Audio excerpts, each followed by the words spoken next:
వానాకాలం ధాన్యం కొనుగోలు ప్రక్రియలో రైతులకు ఇబ్బందులు కలగకుండా చర్యలు తీసుకోవాలని అధికారులను భద్రాద్రి కొత్తగూడెం జిల్లా ప్రత్యేక అధికారి సురేంద్ర కుమార్ ఐఏఎస్ ఆదేశించారు. ఐడిఓసి కార్యాలయంలోని సమావేశ మందిరంలో జిల్లా ప్రత్యేక అధికారి సురేంద్ర కుమార్ ఐఏఎస్ జిల్లా కలెక్టర్ జితేష్ వి పాటిల్తో కలిసి జిల్లా పౌర సరఫరాల సంస్థ మరియు శాఖ ఆధ్వర్యంలో ధాన్యం కొనుగోళ్ల ప్రక్రియపై కొనుగోలు కేంద్రాల ఇన్ఛార్జీలు, వ్యవసాయ, సహకార, డిఆర్డీఓ, తూనికలు, కొలతలు, రవాణా, మార్కెటింగ్ శాఖ అధికారులు, రైస్ మిల్లర్లతో సన్నాహక సమావేశం నిర్వహించారు. ఈ సందర్భంగా జిల్లా ప్రత్యేక అధికారి సురేంద్ర కుమార్ ఐఏఎస్ మాట్లాడుతూ, ఈ వానాకాల సీజన్ ధాన్యం కొనుగోలుతో రైతులకు ఎటువంటి ఇబ్బందులు కలగకుండా చివరి గింజ వరకు నాణ్యమైన వడ్లను మద్దతు ధరపై కొనుగోలు చేసి 48 గంటల్లో డబ్బులు చెల్లించాలని అన్నారు. అనంతరం 2024 వానాకాలం సీజన్ ధాన్యం మద్దతు ధరకు సంబంధించిన గోడ పత్రికను జిల్లా ప్రత్యేక అధికారి సురేంద్ర కుమార్ ఐఏఎస్ ఆవిష్కరించారు. ఈ సమావేశంలో DCMS చైర్మన్ కొత్వాల శ్రీనివాస్, అదనపు కలెక్టర్ వేణుగోపాల్, స్థానిక సంస్థల అదనపు కలెక్టర్ విద్యాచందన, జిల్లా వ్యవసాయ శాఖ అధికారి బాబురావు, పౌర సరఫరాల శాఖ అధికారి రుక్మిణి, పౌర సరఫరాల శాఖ మేనేజర్ త్రినాథ్ బాబు, జిల్లా మార్కెటింగ్ శాఖ అధికారి నరేందర్, GCC అధికారి మరియు సంబంధిత అధికారులు తదితరులు పాల్గొన్నారు.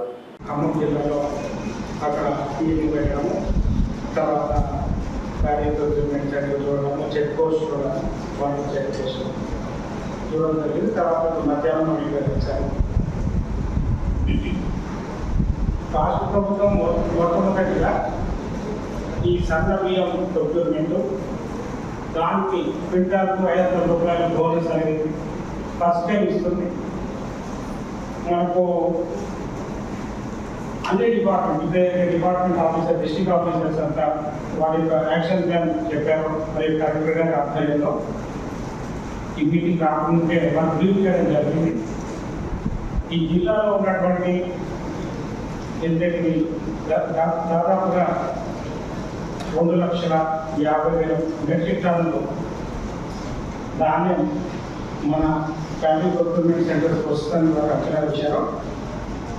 వాటన్నిటి కూడా పూర్తిగా కాంప్రహెన్సివ్గా యాక్షన్ ప్లాన్ తయారు చేయడం జరిగింది. దీన్ని మరి ఏదైతే జిల్లా యంత్రాంగం యాక్షన్ ప్లాన్ తయారు చేశారో, రాష్ట్ర ప్రభుత్వం సివిల్ సప్లైస్ డిపార్ట్మెంట్ ఆదేశాల ప్రకారంగా దాన్ని లెటర్ అండ్ స్పిరిట్లో ఓలాటెడ్గా మండల్ లెవెల్ ఆఫీసర్స్ మీరంతా కూడా కష్టపడి పనిచేసినప్పుడే ఏదైతే రాష్ట్ర ప్రభుత్వం ఆశిస్తుందో రైతులకు మేలు జరగాలని చెప్పేసి అది నెరవేరుతుంది. కాబట్టి సో మనం ఇదంతా కష్టపడేది నెక్స్ట్ 1 month 45 days ఫార్మర్స్ కొరకు మనం కేటాయిస్తున్నాం అనుకొని, ఫార్మర్స్ హెల్ప్ చేస్తున్నాం అనుకొని మీరు అందరూ పనిచేయండి. ఫార్మర్ హెల్ప్ చేసి కంటే గొప్పతనం మేము కూడా నా దృష్టిలో అధికారికి. తర్వాత నేను ఇంకొక ప్యాడీ ప్రొక్యూర్మెంట్ సెంటర్ చూశాను ఖమ్మం జిల్లా.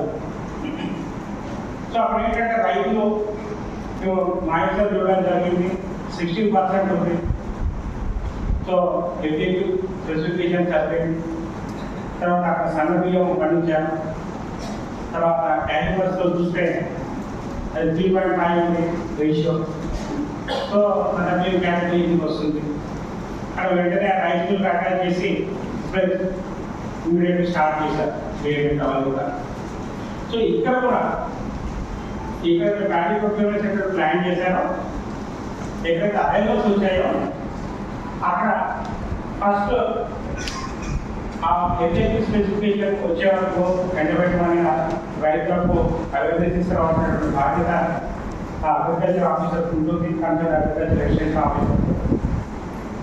ఎప్పుడైతే అది FAQ స్పెసిఫికేషన్ లోపల ఉంటుందో వెంటనే మరి డిలే చేయకుండా, ఒక రోజు కూడా హాఫ్ డేగా డిలే చేయకుండా వెంటనే రైస్ మిల్క్ ప్యాకేజ్ చేసేసి దాన్ని వెయిట్ చేయడము, తర్వాత గన్నీస్లో ఫిల్ చేయడము, స్టిచ్చింగ్ చేయడం, వెంటనే తర్వాత ట్రాన్స్పోర్ట్ డిపార్ట్మెంట్ ఇప్పుడు ఏదైతే చెక్ పోస్ట్ దగ్గర వేరే రాష్ట్రం నుంచి మనకు రాకుండా ఏదైతే చెక్ చేస్తారో దానికి అదనంగా మరి ఇక్కడ ప్యాడీ ప్రొక్యూర్మెంట్ సెంటర్ నుంచి త్వరగా వెహికల్స్లో రైస్ మిల్ మీద ఈసారి ప్రత్యేకత ఉంది.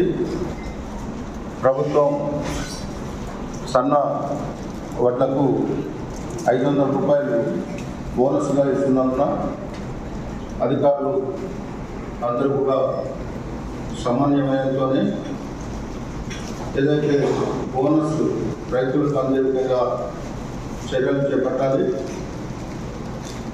అలాగే DCMS ద్వారా